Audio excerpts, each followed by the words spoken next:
everyone, Joe here from ActionX. Welcome to What's in the Tuber. Welcome back. If this is your 8th Tom Swift episode review for you today, once again, we are in another heat wave here in New York City. So if I decide to say I quit and I take off the jacket, I apologize. I try to look good on camera, but there's a point where like my function is more important than fashion. So I do apologize. Also, I do apologize. This episode review is a little bit late. Our What's in the Tube After Dark special is now live. Our 369th episode of What's in the Tube overall is now live for your viewing pleasure over on youtube.com/ActionX videos. So ring and check it out. It was a lot of fun to do that one. But here we go. We're back to normal. We're back to it. Tom Swift's wrapping up. We got 3 more weeks to go. Well, after this week, we have 2 more weeks to go. Then we have obviously our series review of sorts. We'll get to more about that in a bit. But in terms of this week's episode of Tom Swift, I gotta be honest with you, I really did. This was an emotional episode. And what I mean by that is that I did not feel emotional, but I do understand all the characters felt emotional at some point. We rocked to the core, and I feel like this was a mixed bag of an episode for me where I related this for the first time in recent history in terms of like doing an episode by episode basis. This is the first time like I actually felt for the character. Like I understood the pain, the struggle. It was a little bit confusing. Again, character-wise, this was a good episode. This really was. It helped re-strengthen a certain relationship, kind of complicated some other relationship, kind of put more things into the blender. My only criticism is, again, echoing the last couple of weeks, is that I really don't know how the heck they're going to wrap all this up in 2 episodes. I really don't know. And I'm actually a bit concerned by this point because we only have 2 hours left. There's only two episodes left. I don't think they're going to wrap everything up. I don't think that it's possible unless they really squeeze everything in there or make a lot of one-liners wrapping some other stuff out. I could be wrong, though. But we'll see how it is. By next week, we'll have a much clearer picture. But until then, I really don't know. But at this point, I'm just guesstimating. We are not going to get everything wrapped up. We really aren't. It's just a little too hard to believe, in my opinion. But with that being said, let's go through the Butcher recap and talk about this week's episode of Tom Swift. So we begin. Tom wakes up. He's in a truck covered in a lot of colorful dust. Confused at where the hell he is. Zenzi opens the door. Basically, it's just like done with Tom's shit. Like, this is it. This is the end of the barrel for her. After many weeks saying, no, this is it. Oh, no, this is it. No, this is actually it. Where she's covered, both her and Isaac are just covered in colorful dust. And she kind of recaps to Tom what the fuck happened. And again, I want to believe that if Tom Swift was a proper 22 episode season, this would have been one of the episodes where they just get into like the crazy shenanigans of trying to get the 4th capsule piece. And keep in mind, they're really like worn for wear here. There were some casualties, not in terms of them themselves as people, but just in their technology and everything that they kind of have in their arsenal. And honestly, I got a chuckle out of it. I didn't like it overall because they basically took what would have been a fun episode for like a few bits. Like the whole point of like, we're trying to get Tom's dad back, but we're really not focusing that much. Like it's that weird thing. Like this definitely could have benefited from a little bit more time. And this was just one of the cases of, yeah, we're basically taking a planned episode and referencing it for like fraction of a minute. And then we're on to like the next episode. That's basically how I view it. But again, the comedic delivery was pretty on point here. I did believe that like these guys were like completely out of it. They're out of their shit. Let's go to the next thing. And by the time we come back, it's like, yeah, we go on to the next thing. So we pick back up at the Swift Manor. They have this weird decontamination scene together where I guess they're mostly cleaned up, but they still need a little bit more shower time, which I'm not surprised about. So Isaac splits off from Tom. It's been a little bit awkward since the last episode. Even Zazie the text as well. They're like, yeah, they need to have a conversation about this sort of thing. And Tom's like, well, it's complicated to get into this conversation, which I will admit, it is very difficult to get into that conversation. But Zazie's like, look, you 2 are grown-ass adults now. If you can't even talk about your emotions, then you ain't really grown-ups at all. Which I'm like, yeah, she's got a point. She's got a point there. I want to say Tom heads over back to the regular manor for some reason, and he meets up with Isaac. Because I forgot the context of this. Yeah, because also the other thing is that, so time limit wise, they have a time limit now for the whole thing. Yeah, remember all those days they were kind of wasting around just not looking for the satellite pieces? Yeah, now it's come back to bite them in the ass, since there is a global positioning of Earth that would be the best opportune time to send out a rescue drone to get Tom's dad back. But of course, they need the last two pieces of the satellite so that they can get the full coordinates, so they know where exactly he is, and then they can go get him and then bring him back home. But the time limit window is in 3 days, so they don't have much time to waste. They have to find the 5th and 6th pieces right now, which I'm like, great. You should very much do that, but sadly, without Barclay to kind of really like close down the narrowness of it, they are really just, they're shooting blind to the fire here. Like, they have somewhat of a prediction of where they could be, but it's not as accurate as if Barclay takes care of it. And of course, Barclay was shut down last week because of what Isaac did. So no, not what Isaac did. Was it Isaac? No, it wasn't Isaac. I apologize. Isaac's the bodyguard. I forgot. The other guy, the bodyguard. The real bodyguard. I forgot his name already. I apologize. Because he shut him down last week, so now they're kind of like really out of the loop here. They really have no AI support here. So, but Tom doesn't really care. He needs to go find his dad, and this is like the final countdown. They have 3 days to go around the world, find the pieces, and then bring it back home. Which I do get. I do understand that, but obviously, yeah, I only have a little bit of time because you still got to transport your stuff over there, and preferably, because this is a TV show, you got to do it back at the headquarters, so that's going to take some return trip back. So it's not 1, 2, 3 as what Tom says. Tom heads back to the main portion of the manor. He meets up with the bodyguard, who's basically like, obviously Tom's asking him some questions like, why was he doing this? What side is he really on? Why did he sabotage Barclay? Why the hell did he give them the satellite piece back? There's a lot of questions that I really don't get about this character, and he's even vague with his answers, like, I can't tell you. And also Tom point blank, sorry, been a long day for me. Tom asked him like, why did you follow my dad all those years ago? And he's just like, look, listen, I had an assignment, to follow your dad. So yeah, I've been following your family for years. So this wasn't the first go around for me. And Tom's a little bothered by that, but before they can continue onwards with pressing him for answers, he does mention to Tom, like, listen, I need your help. There's someone I know. She's on the road bags list, even though she's not on the main list you guys have. She is on the overall list, so they are going to go after her eventually, and I think the time is soon. So I need some backup. I need like an actual team that can support me to pull her out of this, and then I will repay you by telling you who the leader is of the road bag, which is the investor who keeps playing around with Tom in terms of like her real support. That woman, she's the real leader. And that means like, yeah, so now that they know, like, Tom agrees to help him out since, information for a favor. So that's how it really works. So the rest of the Swift squad get filled in. Oh yeah, Tom's mom and Limo are off doing other traveling things. We don't have them again this week. So if you're just asking, don't worry, we're not going to get that storyline, which is another thing. Like, there's so much we need to know about Leo as a character. And like, we don't have much time left in the show. And you just say, oh, he's just not here this week. Okay, yeah, let's do that. I want to say yes. So they find a lead to the woman that the bodyguard wants them to. So she's all the way located in the outskirts of Seattle, Washington. So they head over there. Still awkward between Tom and Isaac a little bit, and they head over inside the cabin. And initially they thought that they were too late. The roadback found her location. They got her, but she's just been mom on a retreat. She had a baby in secret, so she's kind of raising the child in privacy while she kind of gets all the baby stuff out of the way, so that when she does come back, he or she, I think it's a he, yeah, it's a he, has a little bit more stability. They don't mention the dad though, so I'm not sure if it's artificial insemination or just a one-night stand gone wrong. They don't really clarify that. There's no scene of the dad here, or they never mentioned the dad. So I mean, or the actual other partner, parent, whatever you want to call it.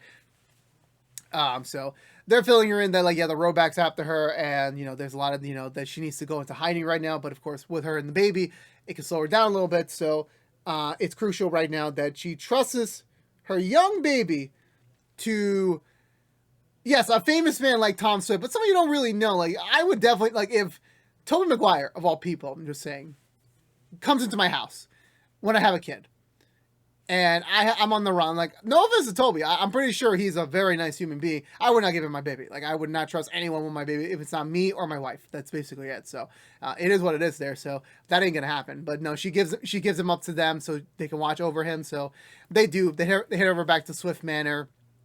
Tom's already like, can I get your dad? He's like kind of like a pro at this, but he did raise Limo for a bit when he was young, so that does kind of give him a little bit of early experience. And apparently, he also we find another one of Tom's major inventions into the world of innovation, where he actually made a space blanket, which I'm like, a space blanket. Okay, I mean, naming wise, it's not the best, but I'm like, you know what, we'll just roll with it there.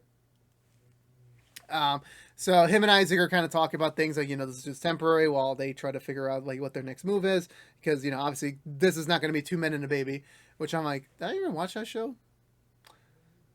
I'm pretty sure. Was that a show or a movie? I forgot. I know the name rings a bell. I just forgot all about it. So anyway, so they're kind of settling in for the night, just thinking that it's just going to be taking care of the baby. Easy peasy. The supposed FBI shows up, and they're just a little bit concerned because, like, they have a baby in the house, and this guy that's they're presuming it's part of the rollback. Like, it does not paint a pretty picture for any of them. So Tom tells everyone to kind of get away. Well, especially Bodyguard and the baby. Tom, Zazie, and Isaac attempt to kind of hold off the FBI guys by trying to give them an excuse, like why they were in Seattle, what was their business there. But eventually they decide to split them up. One of the agents takes Tom, and the other agent takes Zazie and Isaac. Zazie gets a little bit uncomfortable and decides to call a lawyer, which she calls the congressman. And she's telling him in Morse code, like, listen, I want to give us a chance. However, you need to prove to me that you are good. So if you actually want this to proceed forward, then that's what's going to happen. So he hears this, and obviously after last week, he kind of already made like a really dire choice for the sake of the road back, but he still cares about Zazie a lot, so he is trying to figure out what the best move is here. Tom quickly deduces that the FBI agent is not an FBI agent, so he takes him down with ease. That leaves the other one still active. But however, the other guard comes in to go let in another guy, which is the same other dude that they were referring to in last week's episode towards the end. So he's there, and originally he's just like, look, I'm gonna kill you all, I'm gonna get what I need, and I'm gonna get out. Zazie having some sort of martial arts practice, which I'm like, I'm not surprised they gave her that, but like, yeah, it would have been nice a throwaway line saying like, yeah, I took karate or kung fu or taekwondo or whatever style she took. Eventually, she uses a mini version of the sonic cannon to kind of disrupt her and the other two goons away, allowing Isaac to get away and kind of regroup with Tom while they figure out a plan to get Zazie back as well as get rid of these other individuals. So they do so. They get it done. They do a little bit like a Home Alone moment where Zazie manages to run away from them, slides away to freedom, and causes the other two to kind of bust on their ass. Well, the other bodyguard on his ass. The other fake goon. I apologize. I'm very out of it today a little bit. While the other bodyguard gets away. So they regroup. So they're like, we got to find this other bodyguard before he gets away. This could be, we also have to think of the baby's safety. So they're about to begin looking for him, but he already shows up, already has shot Isaac and took the baby hostage, which I'm like, bro, you don't involve babies into anything. Like, I don't care if it's your end of the world scheme or anything or whatever your revolution is. You don't fuck with babies. You don't fuck with dogs. You don't fuck with cats. You really don't. You fuck with any of those three, you're basically asking for trouble. Tom slowly tries to get up the stairs to kind of, try to talk him out of it. It's not really working. Isaac shows up to briefly stun the individual, but it doesn't really last so long as, the baby's still in like the, I will drop the baby if you come any closer against me type of order. Which again, I know Whiplash is a thing, so I know even if the baby fall, I'm pretty sure Isaac or Zazie would have caught him at that point, but still, just in case you don't want to risk that. So Tom's trying to hold out for the inevitable. He's trying to find a way out of it, and eventually he remembers something crucial about his space blanket. So he risks it. He takes down the other goon. The baby supposedly drops, but it turns out the space blanket is made out of a special material that if you send an electricity current through it, it will actually react in a way where it levitates. Which I'm like, that's honestly pretty cool. That is a very cool invention. I will admit that. Nice job, Tom. So the baby's safe, and I'm just like, okay, I'm very much sure they just used a fake baby throughout this entire episode because there's absolutely no way no parent would sign off their kid to be anything near of the stuff they did in this week's episode. So they take care of the FBI agents, well, the fake ones, and they kind of like, just dissipate there, just having assumed like get the day's won. They kind of like get her off their back. So now this is the matter of just regrouping the baby, but that's kind of like just an easy peasy, one shot in the hole type of ordeal. So not a big deal about that. So Zazie heads home after a long day. I'm trying to remember if I'm missing any other piece of detail. No, I think that's about it. Was that about it? Yeah, that's about it. So Zazie's back at her apartment. The congressman shows up to go speak to her about like, just letting her in, like, look, I'm very interested in you. I want to give us a chance, but I just want to let you know that I am part of a very evil organization called the Robeck, and it's not fair for me to be involved with them if I'm with you. So I'm just letting you know that if we are still a possible thing in the future, that, I will not be part of the Robeck. And Zazie's like, just to confirm that he is like actually speaking the truth, she wants to double confirm with him, like, who is the leader of the Robeck. He confirms it is that investor, so she gets one over. They kiss, and she immediately invites him back into her apartment to kind of bang him. So at the same time, Isaac calls her up, and obviously it's kind of awkward when a guy that likes you is trying to call you, but you're busy banging another dude. That's kind of awkward a little bit. So, and also, this is not about to be Isaac's final moments. This is not his final minutes, like to remember himself by. Once the hang up calls, Tom has the conversation with him like that. Yeah, there is a thing. Isaac does have a thing for Tom. Yeah, that's kind of established. But of course, Isaac's priority is to protect Tom, make sure he's always safe, and that his best interests are always on top of his mind. Having some sort of like relationship on top of that would make things even more complicated for both sides. So they both mutually agree to like, yeah, we're just not going to pursue anything, anything romantic. We're just best friends. We're part of the same squad. And you're my bodyguard. That's about it. Which it works out well. They regroup the baby with its mom. They give them new identities. Chart them a plane course to Kenya, which is where the bodyguard came from, which would be a pretty good place for them to hide out in for the while being until this entire conflict kind of dies down. So, which again, Tom always thinking of the people. A little bit late to tell the people. A little bit late, but still a good person. After that talk with Tom, Isaac is motivated to go to Zazie and tell her the truth. And again, it's really awkward when like, you're about to confess to the person you like, and then they either had already something romantic with another person just moments ago, then like, yeah, it's really like the worst timing. And at first, Zazie's trying to find the words to let him down easily, but she's like, you know what? No, this is new me is like, I'm just going to be honest. You're too late. Someone else already got me. And she wasn't gonna say it was the congressman. She wasn't gonna say that at all. But then he just decides to kind of walk around her apartment randomly, shirtless, with a bottle of wine. Which I'm like, yeah, I get that is not. Regardless of how I feel, Isaac, I felt for him in this scene. I really did. I've had moments of that where I was finally with the courage to talk, and then it's too late. Someone else 31 like that. That I felt that before, and I felt the coming of tears in his eyes that like he did like Zazie, but there's just a lot of things going on now. The one time he's finally like ready to guess it's too late. She already hooked up with the congressman, and it's not something that Zazie's easily gonna want to back out, because in the entire run of the season or the show so far, like she's aware that she's had a thing for Isaac for a bit. But the thing is that she's had more of like screen time with the congressman. So it's like, it's not because Isaac didn't try. It's because like, in terms of like just thinking about like some sort of romanticness with anyone, it's the congressman. Which again, it relates to me, but that's a story for maybe another day. Again, this has not been Isaac's episode. This has not been Isaac's episode whatsoever. We come back to the Swift Manor. Tom gets Barkley back online, and so now they're ready to go find his dad and kind of finish off their search.